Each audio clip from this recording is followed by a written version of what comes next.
queremos abordar, si bien temas que pueden ser de nuestra práctica diaria, realmente queremos tener un enfoque que a veces de datos que a veces olvidamos o que a veces no tenemos en cuenta y son fundamentales, darle total importancia en cada uno de los momentos de acuerdo a la paciente que tenemos al frente, de acuerdo a su ciclo de vida y su edad. Cada etapa de la vida de la mujer deja una huella en su cuerpo y los riñones no son la excepción. Por eso, hablar de salud renal femenina es hablar de autocuidado, de conciencia y de vida. Es por eso que hemos querido tener este espacio para conversar acerca de estos temas. Quiero aprovechar que tenemos a la doctora María Ángel, que es nefropediatra, no siempre ellos están juntos con nosotros, es realmente una oportunidad cuando podemos estar juntos. Y si bien, doctora María Ángel, nosotros tenemos datos de adultos en cuanto a la cuenta de alto costo, de la enfermedad renal en general, a nivel global, la diferenciación entre la enfermedad renal entre hombres y mujeres, por la cuenta de alto costo, pues la enfermedad renal aparece más frecuente, con una incidencia y una prevalencia mayor en las mujeres que en los hombres, sobre todo en los estadios iniciales. Sin embargo, hacia los estadios más avanzados de la enfermedad renal, esta relación se invierte y esa tasa es más frecuente en los hombres, al igual que la mortalidad. Eso, digamos, es un dato conocido, probablemente porque las mujeres consultamos más y precozmente, y por eso, y los hombres pues se demoran un poco más en consultar, y cuando va a consulta quizás está en un estadio más avanzado. Pero estando la doctora María Ángel, yo quisiera que usted nos compartiera, doctora, un poco más a detalle cómo es el panorama, que es el que un poco más desconocemos, el panorama de la salud renal en la adolescencia. Hola, ¿cómo están? Aquí iba saliendo del hospital de San Ignacio y entonces un adolescente de 16 años que se tomó no sé cuántas pastillas de escitalopram, nifedipino, es un cardiogénico y falla renal, entonces pues nada, tenía que ir a ver, antes de salir verlo. Me excuso. Gracias. Bueno, ¿qué sabemos hoy sobre la epidemiología de la enfermedad renal crónica en niños?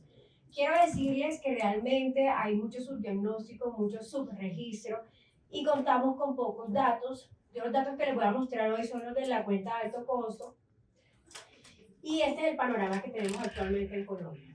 La prevalencia de enfermedad renal crónica en Colombia en menores de 20 años entre el año 2019 y 2023 fue de 169 casos por millón de personas. Una tendencia ascendente entre 2019 y 2023, que pasó de 100 a 368 por millón de personas. Entre julio del 2019 y julio del 2020 se reportaron 2.182 pacientes y la prevalencia cruda total de esta cohorte fue de 153 personas por millón.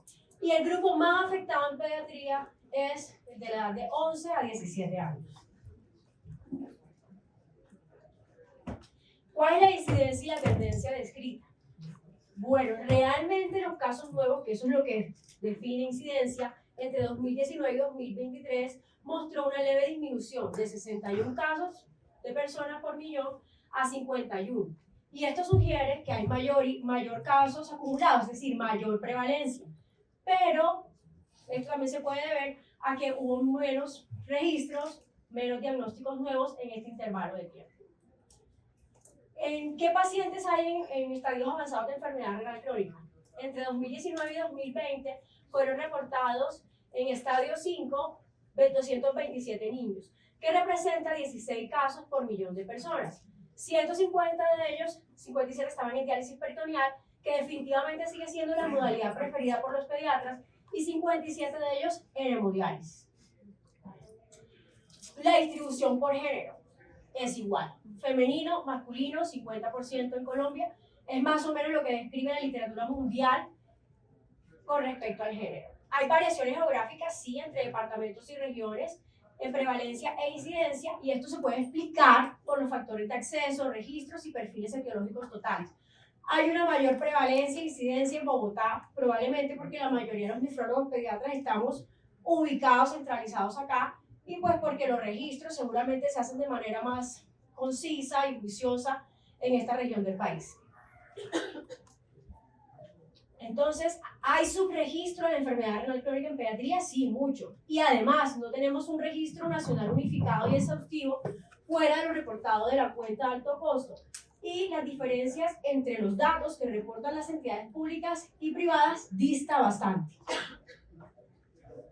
¿Cómo reconocer la enfermedad renal crónica en niños y adolescentes? Yo no sé si sigue acá la doctora Mayra o yo de una vez. ¿Sigo yo de una vez? ¿O tú? La pregunta. Dale. Bueno, bien, gracias, María Alejandra. La verdad que los datos siempre nos dejan muchos sinsabores, ¿no? Estos datos, y sobre todo tratándose de niños. Bueno, avanzando en nuestro conversatorio, queremos en este espacio ahora, doctora, avanzar sobre qué datos clínicos y desde los marcadores de los marcadores paraclínicos que también tenemos y biológicos podemos nosotros enfocar y reconocer la enfermedad renal crónica en la adolescencia. Bueno, los riñones, como todos sabemos, se enferman silenciosamente. Silenciosamente. Y los primeros estadios de enfermedad renal crónica suelen ser asintomáticos. Entonces yo siempre les explico a la gente que le da pereza ir a los controles de nefrología porque no se sienten nada. Y es que el riñón solo se puede ver o evaluar a través de exámenes, sobre todo en los primeros estadios de enfermedad renal crónica. Y hay unos signos y síntomas que nos pueden hacer llamar la atención de que el paciente pediátrico, adolescente, también puede estar cursando con una enfermedad renal crónica, y esos signos y síntomas los podemos subdividir a su vez por edad y por género. Dividir las manifestaciones clínicas en edades. Entonces, nosotros en pediatría dividimos a los niños por edades, por tipos etarios. Entonces, los lactantes son los menores de 2 años, los niños preescolares son los menores de 5 años. Estos son los niños escolares, y para nosotros estos son los adolescentes. Ahora, afuera me preguntaban que si hasta qué edad se considera alguien adolescente. Pues realmente no tenemos la respuesta, pero lo que yo sí les puedo decir es que el cerebro humano crece más o menos hasta los 30 años. Entonces, creo que hasta Gracias. crianza, creo que dura nuestra crianza los que somos padres, y creo que hasta esa no podemos tomar decisiones tan objetivas. Entonces, los menores de 5 años, ¿cómo podemos sospechar que tienen un problema renal? Los niños no crecen, dejan de crecer. Entonces, esto es buenísimo porque los pediatras cada vez son más conscientes de esto y nos los mandan a los nefrólogos. Los niños pueden estar irritables, poliúricos, tomando mucha agua, con infecciones urinarias. Las infecciones urinarias para nosotros los pediatras son la punta del iceberg de algo más de fondo. Nosotros nos las tomamos muy, muy en serio. Una infección urinaria puede ser la manifestación de un cactus, es decir, de una malformación congénita del tracto urinario del riñón, que es la principal causa de enfermedad renal crónica en niños. Nos las tomamos muy en serio. Y definitivamente la principal causa de estos síntomas son las malformaciones.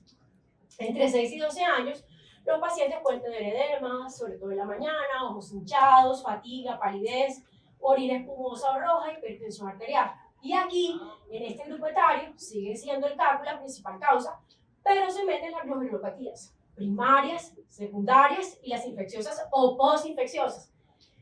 Y después de los 13 años, los pacientes pueden manifestar la enfermedad renal con todo esto, pero también hipertensión, edemas, orina roja, disminución de rendimiento escolar, ojo, cefalea, síntomas de lupus, como alteraciones en la menstruación, artralgias. Y aquí, sobre todo en mujeres adolescentes, la nefritis lúpica juega un papel primordial como causa de enfermedad renal crónica. Y las alteraciones menstruales, ojo, porque hay malformaciones del tracto urinario en mujeres que se asocian a malformaciones mullerianas. Y esas, como el síndrome de Ogira o de Roger-Rokitansky.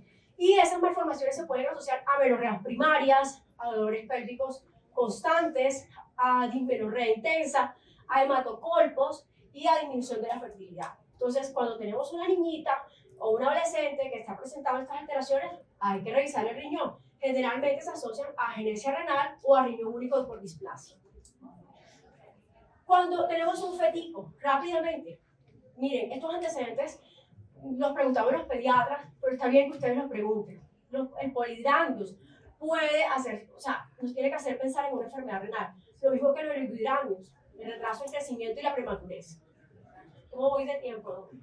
Excelente. La avidez por el agua. Tú dale, La avidez por el agua hay que tenerla muy en cuenta en el interrogatorio de los niños porque, ay, gracias, porque los niños con enfermedad renal, sobre todo tubular, lloran por el agua. O sea, yo una vez tenía un niñito hospitalizado, él tenía acidosis tubular renal y estaba hospitalizado porque se le bajó el bicarbonato como a 8 y el potasio a 1, está vivo.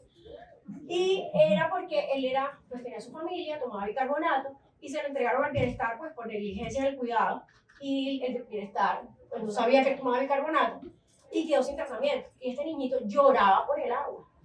Y las mamás de los niños con tubulopatía son muy claras en decir, la primera palabra que dicen no es mamá, es agua.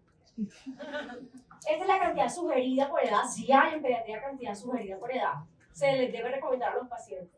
Avidez por la sal, lloran por la sal. Tengo un niño con tubulopatía que me dice la mamá que se sube los estantes de la cocina a robarse la sal. Las fracturas, los niños sanos sí se fracturan, hasta un 40% de los niños sanos se fracturan una vez en la vida, y es como parte natural de la infancia, y hasta el 25% de ellos pueden tener más de una fractura. Pero si los niños tienen fracturas repetidas, ojo, puede indicar un problema del hueso y un problema renal de base. La incontinencia también. La orina de color raro, que está mal decir coluria, porque coluria significa que hay una orina pigmentada por pigmentos biliares. Nosotros no podemos decir eso hasta que no tengamos un examen de orina con urobilino. La orina espumosa, así como se ven estos vasos de cerveza, los edemas, esta foto de Venecia, y la falla para crecer. Además, en la pubertad puede haber un retraso en el inicio de la pubertad hasta de 2 años, con menor velocidad de crecimiento y una talla baja final. La anemia y la hipertensión arterial. Nosotros en pediatría, para decir que un niño está hipertenso, usamos unas tablas que son así, llenas de numeritos, y que se basan en la edad, el género y la talla, y consideramos hipertensión a los niños que tengan la presión arterial por encima del percentil 95. Pero tranquilos, no hay que estar mirando esa tabla, hay aplicaciones hoy en día para eso. Hay que medir la presión a los niños, definitivamente hay que medirle a los niños y adolescentes la presión. Los pediatras no acostumbran a medir la presión porque no tenemos los dispositivos, los manguitos adecuados, pero hay que medir la presión, es un signo vital. Ahora sí. Muchas gracias, María Ángel, por esto. La verdad que nos ha dado temas y tics muy importantes porque muchos de los síntomas y de los motivos de consulta que has expresado y que has mostrado que pueden derivar de una enfermedad renal o estar relacionados con enfermedad renal crónica, puede ser del día a día, y muchos de esos niños pasaron por las consultas, nadie les miró la orina, nadie le hizo una creatinina y así después tenemos ya el paciente en estadio avanzado. Y por otra parte también los que vemos pacientes adultos, los nefrólogos de adultos, pero quizás en la transición recibimos pacientes aún con baja talla, porque por la insuficiencia renal quedaron con baja talla, por la osteodistrofia, o los médicos que están en otras especialidades, los médicos de atención primaria también, que reciben pacientes adultos, quizás también con baja talla.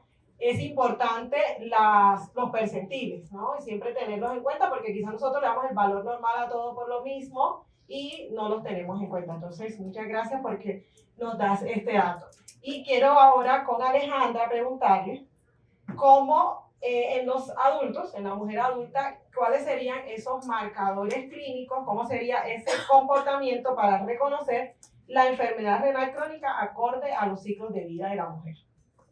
Muchas gracias, buenas tardes. Bueno, para recordarles al público, la enfermedad renal crónica, recordemos que se define muy bien, según la CADI 2024, como la alteración estructural o funcional del riñón por más de 3 meses. Entonces, de ahí podemos partir. ¿Cómo reconocemos? Para hablar de reconocimiento hablamos de identificar, examinar y verificar. ¿Qué quiere decir identificar? Es decir, a nosotros siempre nos va a llegar una persona identificada con una alteración, ya sea clínica o paraclínica. Ahí empieza nuestra función. Y luego nosotros tenemos que entrar a examinar si realmente ese síntoma o ese valor de laboratorio es real o si está alterado, si tenemos que repetirlo, y luego verificar si estamos ante una enfermedad renal crónica. Bien. La enfermedad renal crónica, tanto en los hombres como en las mujeres, tenemos o compartimos factores de riesgo como la obesidad, la hipertensión, el riesgo, las enfermedades cardiovasculares, pero en la mujer adulta se tienen unos matices distintos de acuerdo a la edad, porque aparecen ciertos cambios fisiológicos y aún así patológicos que pueden hacer como factores individuales de la salud femenina. Entonces, la OMS ha dividido la mujer en adulta joven, desde los 18 a los 39 años, es decir, casi todas las que estamos acá. Entonces, en esta edad es importante el reconocimiento temprano. En esta edad la mujer está, digamos, muy activa laboralmente o está estudiando, está en el gimnasio, se convierte en madre, lleva dietas rigurosas, está preocupada por su salud física, por su desarrollo como mujer, y entonces pueden haber síntomas muy silenciosos. Entonces, en esta etapa, digamos, la enfermedad renal crónica puede ser muy silenciosa, incluso en etapas iniciales. ¿Cómo se puede identificar o qué podría sentir la mujer en esta etapa? Sentiría fatiga, estrés, alteraciones del ciclo menstrual. Pero ¿quién de nosotros no ha sentido eso? Todas, quizás. Entonces, es muy difícil decir, es que viene porque tiene fatiga, entonces tiene enfermedad renal crónica. Por eso se hace aún más difícil y se identifican en etapas muy tardías. Por lo cual, invito a que todos seamos muy acuciosos y hagamos una detección precoz, es decir, interrogar muy bien a nuestra paciente adulta joven para poder prevenir un daño irreversible. Recordar que en esta etapa es donde más se embarazan las mujeres en Colombia. La estadística está entre los 24 y los 26 años del primer embarazo. Y en esta etapa de la mujer hay un aumento del filtrado glomerular y un descenso de la creatinina que no es real, sino por el crecimiento que tienen los riñones, porque la hiperfiltración hace que la creatinina se vea más baja de lo real. Entonces hay que ser muy cuidadosos. En el embarazo no se sugiere aplicar fórmulas para calcular la tasa de filtración. ¿De acuerdo? Bueno, ¿cómo vamos a reconocer entonces? Como me preguntabas, ¿qué elementos tenemos? Lo principal, los elementos clínicos, que como les expliqué no son tan específicos, pero tenemos que ante eso sospechar y solicitar por lo menos el uroanálisis, donde vamos a ver alteraciones del sedimento, la hematuria, la cilindruria, la proteinuria que debería ser medida. Les recuerdo que el valor normal es menor a 150 miligramos en 24 horas o de 30 miligramos por gramo en una muestra aislada de orina. Toma cada vez más relevancia la medición de la relación albúmina-creatinina, es decir, la RAC. Es un llamado para todos a que soliciten este examen, que es el que estamos usando como pesquisa o tamizaje para el seguimiento de la enfermedad renal crónica. Y las fórmulas que podemos utilizar con creatinina y próximamente con cistatina, como lo sugiere la CADIGO, es la CKD-EPI, el ultrasonido renal, si ustedes sospechan que hay alguna malformación o alteración, como lo mencionó ahora la doctora María Ángel, que de verdad que tenemos una gran herencia a futuro por lo que vimos. Y en la mujer de esta edad hay que sospechar siempre enfermedades autoinmunes. Entonces es mandatorio un perfil inmunológico básico, unos anticuerpos antinucleares, unos ENAs, unos ANCAS, si la clínica lo amerita. En esta etapa la mujer tiende a hacer mucho ejercicio, entonces a hacer un ejercicio intenso, y eso va a aumentar el flujo renal y la permeabilidad glomerular, y va a haber una proteinuria. Ojo con esa proteinuria que puede ser transitoria y debe desaparecer aproximadamente a las 48 horas para dar interpretación. Puede haber proteinuria también por la presencia de fiebre o estrés emocional. Hoy en día, hoy me preguntaba alguien en la hora del almuerzo, ¿qué está afectando tanto a las mujeres jóvenes o qué es lo que hace que las mujeres jóvenes desarrollen enfermedad renal crónica? Definitivamente la carga de catecolaminas, el exceso de cortisol al que cada día estamos sometidas, es lo que más nos está afectando. Entonces el estrés emocional y la liberación y esos cambios hemodinámicos, que puede darnos una proteinuria de manera transitoria, pero también puede desarrollar una hipertensión, un daño endotelial. La deshidratación, porque estamos siempre ocupadas, no tuvimos tiempo para llevar nuestro agua, entonces la deshidratación es un factor. Y desaparece, pues obviamente con la hidratación, la proteinuria ortostática, que se da por la compresión de la vena renal en una posición erecta constante, y desaparece, se caracteriza porque aparece durante el día y desaparece durante la noche. Y definitivamente nuestro rol quizá más importante en la vida es traer al mundo vida, o sea, el embarazo. Y que allí pues recordar siempre el aumento de la filtrado glomerular, que hay una proteinuria transitoria y leve que no debe sobrepasar los 300 miligramos por día, llamada fisiológica. Ahora bien, las mujeres en la edad adulta mediana, clasificadas desde los 40 a los 59 años, aquí hay una condición importante fisiológica que deben tener en cuenta cada vez que reciban una mujer en esta edad, y es que después de los 40 años, no solo la mujer, el hombre también pierde de 0,8 a 1 mililitro minuto por año después de los 40 años de filtrado glomerular. Y que por lo tanto hay una reducción en el número de nefronas funcionantes y hay una disminución en el flujo plasmático renal. A esto le sumamos que estamos en la época perimenopáusica e inclusive algunas en la época menopáusica, es decir, que ya hay una pérdida estrogénica y todos sabemos que el estrógeno es un protector de riesgo cardiovascular, por lo tanto empieza a haber daño del endotelio y directamente sobre el riñón. Eso aumenta aún más el riesgo cardiovascular. Entonces, ¿qué puede haber en esta edad? Un cansancio persistente. Yo creo que también todas sentimos cansancio persistente. En la interpretación clínica puede haber una acumulación de toxinas, puede haber un déficit ya de la eritropoyetina. Entonces, ser médico. El hemograma importantísimo. Casi siempre estas pacientes les van a referir o van a acudir a la cita es porque van a tener edema bipalpebral. Es quizá el signo que ellos más refieren, que se refiere más, se me hinchan los ojos en la mañana, es lo que más dicen, y los tobillos. Ellos también refieren una orina espumosa o inclusive una orina oscura, dicen que puede llevar sangre. Hay que hacer uroanálisis y análisis de 24 horas. Puede haber aumento de la presión arterial, no les mencioné en el anterior, pero por ejemplo, en las mujeres que están usando anticonceptivos orales, tener muy en cuenta eso porque el anticonceptivo puede llevar en algunas mujeres a la hipertensión. Entonces, si ya tiene algún grado de enfermedad renal, debe cambiarse o ajustarse a estos anticonceptivos porque esa hipertensión persistente pues, puede llevar al daño renal. La ventaja de esto es que es reversible, pues por eso todas en algún momento podemos usar anticonceptivos orales. Ahí también pueden haber disminución en la orina o cambios de color. Esto ya está más asociado en esta edad a la presencia de infecciones urinarias, ya hay descenso de la vejiga por los embarazos, inclusive por los partos, entonces hay más frecuencia de infecciones urinarias en esta edad. Importante entonces tener el examen de orina y la ecografía renal. Entonces esto es, dependiendo del laboratorio, siempre pedir proteinuria, ya sea relación albúmina-creatinina o una proteinuria en 24 horas, medir la tasa de filtrado glomerular estimada o medida, las imágenes, la ecografía renal, tener en cuenta los factores de riesgo tanto familiares como personales, si hay historia de diabetes, obesidad, menopausia, enfermedad poliquística, y hacer prevenciones, es muy importante, evitar el consumo de analgésicos antiesteroideos que se dan tanto desde la adulta joven hasta la adulta mayor, de la mujer adulta joven hasta la mayor.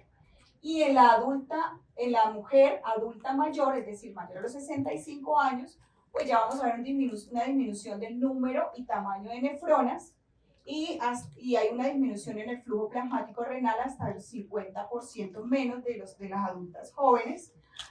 Por lo tanto, se va a reflejar una reducción en el aclaramiento de la creatinina y aún en este hay que tener mucho cuidado por lo que les expliqué, porque a veces hay creatininas en las adultas mayores de 65 años de 1 y unas tasas de filtración glomerular estimadas, digamos, más bajas y no quiere decir enfermedad renal, ¿de acuerdo? Sino hay que tener muy en cuenta el envejecimiento renal. Y pues obviamente la pérdida del factor estrogénico que ya en este momento ya no existe. Hay un daño vascular dado por la hipertensión, la diabetes, ya hay dislipidemia, enfermedad cardiovascular, la polifarmacia, porque ya son personas con muchos dolores, entonces también se adiciona el uso de antiinflamatorios no esteroideos, ya usan inhibidores de la enzima convertidora de angiotensina y ya usan antihipertensivos, entonces son más susceptibles a la nefrotoxicidad por disminución en la masa renal, y a eso en las infecciones urinarias por el uso de pañal, pues le colocamos aminoglucósidos o otro tipo de antibióticos que pueden ocasionar, son riñones con mayor exposición a nefrotoxicidad. Y bueno, ya les mencionaba, el edema, la fatiga, algunas ya tienen prurito, somnolencia, hay alteración cognitiva leve o hay confusión cuando hay uremia, y puede haber disminución del apetito o disminución del peso. Eso es como uno de lo que más dicen en la consulta: la abuelita ya no está comiendo. Recordar, por favor, que los adultos mayores hay envejecimiento del centro de la sed, por lo tanto no toman agua. Hay que estar diciéndoles a la familia que les den buen aporte de líquidos a esos pacientes. Bueno, la verdad es que teniendo en cuenta todo lo que tú nos has dicho, el enfoque definitivamente cuando estamos frente a una paciente femenina es por ciclos de la vida. O sea, nos cambia totalmente. Ya vieron que los marcadores clínicos tienen su propia interpretación acorde al ciclo de la vida. Entonces quizás podemos errar con ver un número sin poder adaptarlo al ciclo de la vida que esa mujer está cursando, porque va a tener una interpretación distinta. María Alejandra, muchas gracias, nos quedó muy claro. Entonces, de ahora en adelante nos enfrentamos a una mujer adulta. El primer parte del enfoque es saber en qué ciclo de vida está. O sea, lo sabemos con la edad, pero a veces es un número y no lo tomamos como en la conciencia de qué cosas, qué es lo que debemos tener en cuenta y qué ajustes debemos realizar en cuanto a ese enfoque. Bueno, hemos hablado de los signos clínicos, hemos hablado de los marcadores. Quisiera que pudiéramos integrar un poco, tanto en pediatría como en adultos. Quisiera darte la palabra primero a ti, María Ángel. ¿Cuáles son, en frecuencia, las patologías más frecuentes que derivan en enfermedad renal crónica en la adolescencia? Bueno, esa la tengo después de esta primera diapositiva, que es en mujeres adolescentes, ¿qué señales de alerta de enfermedad renal crónica hay? Entonces sigo con mis cuadros. Situaciones clínicas: si el paciente tiene edemas, aumento de peso rápido, puede tener un síndrome nefrótico, una nefritis, y eso lo podemos evaluar con una proteinuria que va a estar elevada. Si tenemos un paciente con fatiga crónica, palidez, hipertensión, orina espumosa, pues puede ser un lupus, una glomerulopatía IgA, una esclerosis focal segmentaria, una nefropatía C3, y habrá que evaluarlo con los exámenes de autoinmunidad correspondientes. Infecciones urinarias recurrentes, que puede ser por cicatrices, puede ser por reflujo u otra malformación del tracto urinario de tipo congénita, que lleva también a cicatrices renales. Por eso las infecciones urinarias en niños y en adolescentes dejan daño, porque generan cicatriz. Cada episodio febril de infección urinaria puede generar una cicatriz hasta en el 30-40% de los casos. Entonces, entre más recurrencia haya, más riesgo hay de que el parénquima renal se acabe a punta de cicatrices renales. Ecografía renal, un examen básico para nosotros los nefrólogos pediatras. Yo considero la ecografía renal un complemento del examen físico. Para nosotros la ecografía es como el estetoscopio del nefrólogo. Nosotros no ocultamos, a menos que haya algo anormal en el riñón, los riñones. Entonces la ecografía para nosotros ojalá estuviera disponible en el consultorio de forma permanente para evaluar los riñones. Y uno de los estudios que más usamos nosotros para evaluar las infecciones urinarias recurrentes es la cistografía radiológica. También las mujeres adolescentes se nos pueden presentar con enfermedad renal crónica, con una amenorrea, con apnea severo, hipertensión arterial, y también esto puede ser secundario a muchas patologías, pero ojo que aquí empieza a meterse la obesidad y el síndrome metabólico en adolescentes cada vez más debido a los hábitos de vida y al consumo de alimentos ultraprocesados. Hay que pedirle a estos pacientes, obviamente, un perfil metabólico. ¿Qué exámenes usamos nosotros para evaluar la función renal en pediatría? Estos son los básicos, pero el uranálisis para nosotros es una biopsia líquida, decía una profesora mía. Este examen detecta proteinuria, hematuria, cilindros, densidad urinaria. Para nosotros, hematuria es la presencia de 5 más hematíes en el sedimento. Para ustedes creo que es 3. 3. Entonces, ¿cuándo sospechamos enfermedad renal? Si en el uranálisis hay proteinuria o hematuria persistente, o una densidad urinaria menor a 1010, esto entre paréntesis o comillas, porque sabemos que la densidad urinaria debe evaluarse con base en el contexto del día del paciente. El proteinuria y hematuria persistente para nosotros se define de la siguiente manera. Proteinuria es la presencia de 2 o más muestras de proteinuria alteradas, y de hematuria la presencia de 5 o más hematíes en el sedimento de orina en 2 o 3 exámenes de orina o uroanálisis separados entre una semana. La creatinina sérica y la tasa de filtración. Nos evalúa la filtración glomerular. En pediatría aún no salimos de Schwartz. Nosotros tenemos muchas limitaciones con esta fórmula para estimar el filtrado glomerular, pero es la única que está validada en menores de 18 años. A veces somos atrevidos, usamos seca-depi en los adolescentes, en las adolescentes y en los niños que tienen cuerpo de adulto. Hay niños que tienen 80 kilos, 70 kilos, y por Schwartz estimar la tasa de filtración nos queda malísima. Entonces, somos atrevidos si lo hacemos, pero en realidad la fórmula avalada para pediatría es Schwartz. Y recordemos pues que nosotros también usamos la misma definición de KDIGO para definir enfermedad renal crónica. El BOON pues nos complementa la valoración de la función renal y hay que prestarle atención cuando esté elevado junto a la elevación de la creatinina. Muchas causas elevan el BOON y lo sabemos: la deshidratación, los procesos catabólicos, la hemorragia, etc. Los electrolitos séricos, fundamentales para evaluar la función renal en menores de 18 años, porque con ellos evaluamos la función tubular. Y también los gases venosos juegan un papel fundamental para evaluar el estado ácido-base. ¿Cuánto nos debe hacer pensar en una enfermedad renal? Cuando hay hiperpotasemia, acidosis metabólica, hiponatremia, etc. O inclusive alcalosis metabólica. El cociente de proteinuria, creatinuria y albuminuria, creatinuria. Nos cuantifica la proteinuria en muestra aislada, y en pediatría tenemos valores, tablitas para todo. Entonces, nosotros consideramos una proteinuria, creatinuria alterada cuando es mayor a 0.2 miligramos sobre miligramos en 2 o más muestras de orina. O consideramos albuminuria elevada, los mismos valores que ustedes tienen, que es de 30 miligramos sobre gramos de creatinina. Ahora, yo prefiero la muestra parcial de orina porque el 50% de las proteinurias alteradas en adolescentes son ortostáticas, que son proteinurias benignas, como lo explicaba Mayra, secundarias a la compresión de la vena renal cuando estamos en deambulación. Entonces, muchos adolescentes, 50% tienen proteinuria ortostática cuando evaluamos la proteinuria en 24 horas, o cuando no medimos la proteinuria o albuminuria en la primera orina de la mañana. Entonces, es fundamental que la proteinuria y la albuminuria se evalúen en la primera orina de la mañana. Y además, en pediatría, en adolescentes, la proteinuria se afecta muchísimo por la gripa, por la diarrea, por la menstruación, por la vacuna. Entonces, siempre se le debe explicar que se debe tomar sin ninguna de esas variables. No está descrito cuánto tiempo después de una gripa se debe tomar la proteinuria, pero lo que mi experiencia me ha enseñado es que más o menos 2 semanas después de haber sido la gripa, está bien tomar. La menstruación, tampoco. Entonces, ¿qué le digo yo a los pacientes? A veces la menstruación llega y durante la primera semana no se nota y creemos que tiene hematuria porque sale mal el examen porque uno ha tenido el sangrado menstrual abundante y era eso. Entonces, yo siempre les digo, después que se vaya, espera 2 semanas, tampoco lo he leído, pero mi experiencia me lo ha enseñado, toma la muestra. Eco renal.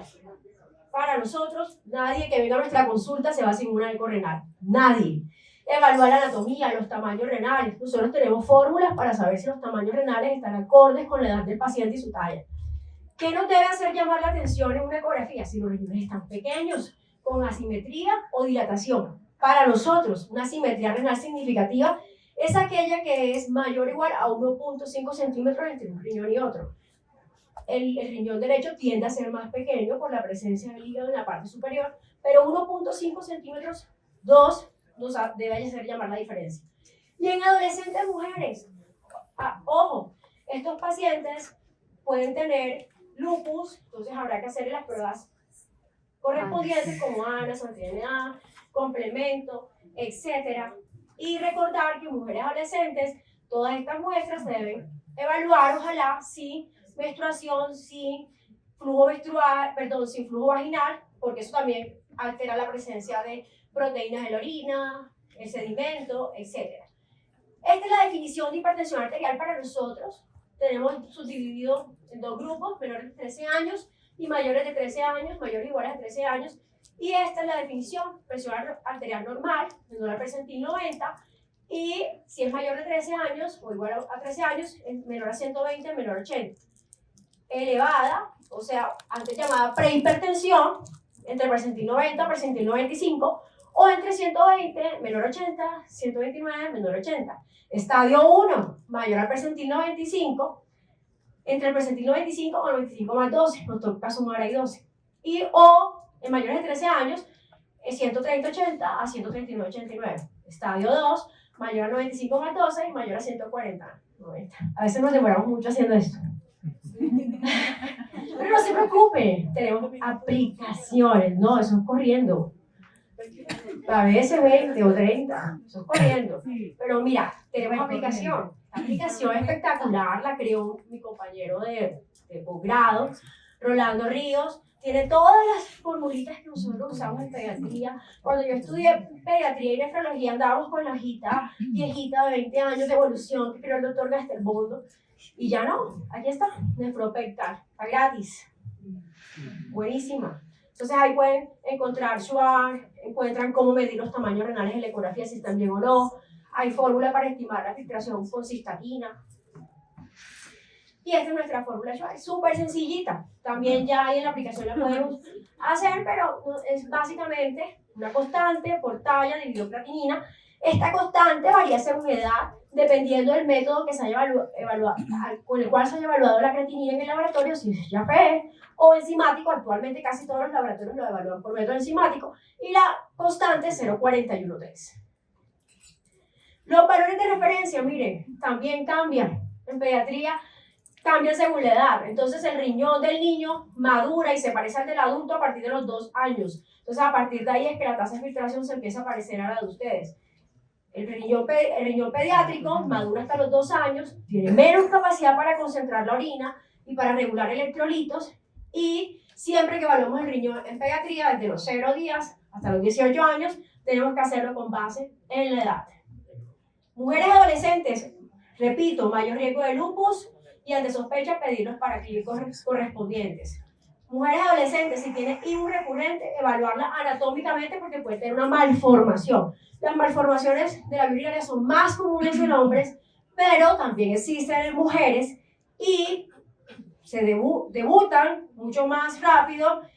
O sea, las malformaciones debutan rápido en la vida pediátrica, pero hemos tenido pacientes adolescentes a las cuales hemos diagnosticado las malformaciones en la edad adolescente.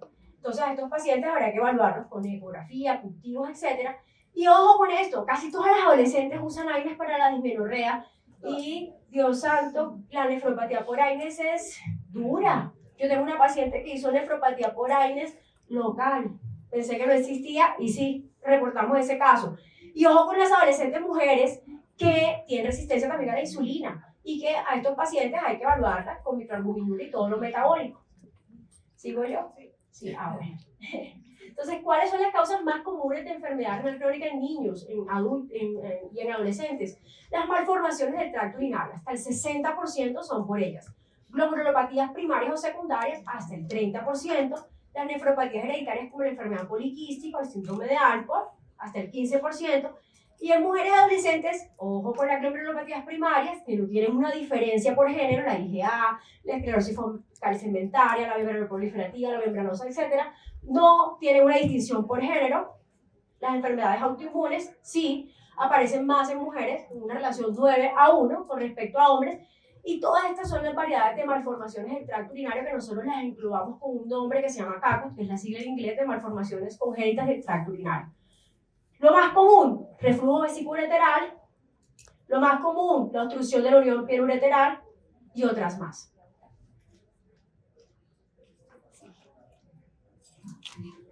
Bueno, los nefrólogos de adultos nos quejamos de nuestro trabajo, pero mis respetos para los nefrólogos pediatras, ¿verdad? Que dentro de esa consulta la valoración es muy amplia, y en los mismos 20 minutos y por los mismos...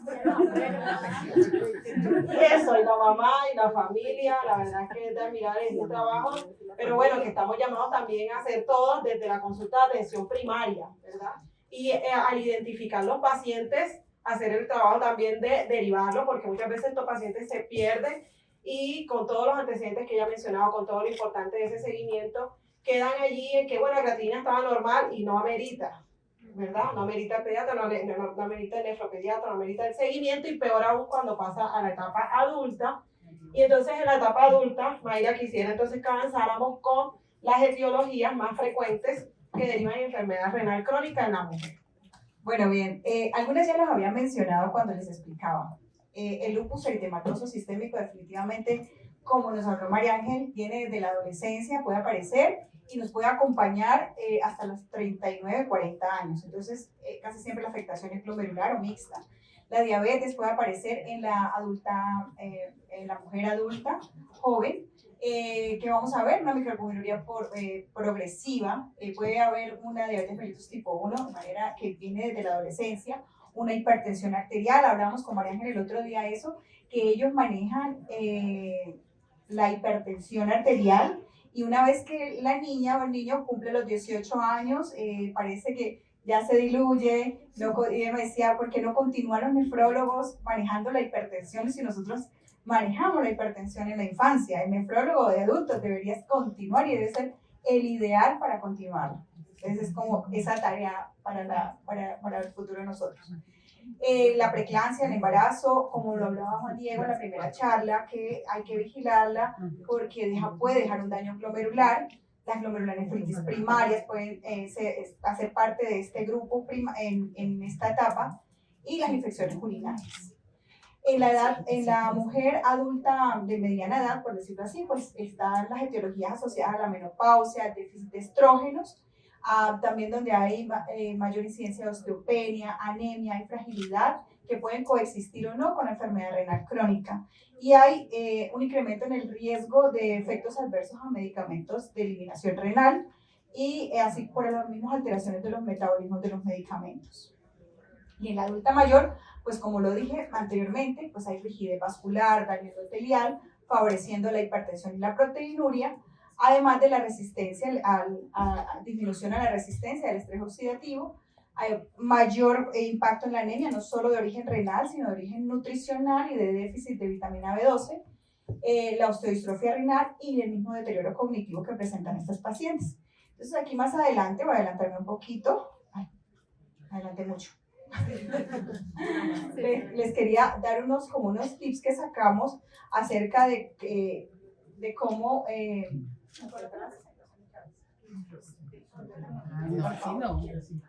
Ya. 3 minutos. Regala la presentación para concluir. En las medidas preventivas que nosotros traemos o proponemos es control de la presión arterial en las personas, en las mujeres mayores de 18 años, jóvenes, sanas, por lo menos hacer un control de uroanálisis y presión arterial anual, por lo menos. Medir la tasa de filtración glomerular y estimarla por lo menos cada 2 años si no hay factores de riesgo. Evaluar la proteinuria, si sea con la tira reactiva o la relación albúmina-creatinina, en mujeres con antecedentes familiares o de enfermedades heredofamiliares o autoinmunes. Evitar la automedicación con AINES, eso que decía María Ángel, pues es lamentable porque sí es cierto que hay de venta libre para el cólico menstrual la combinación de analgésicos no esteroideos con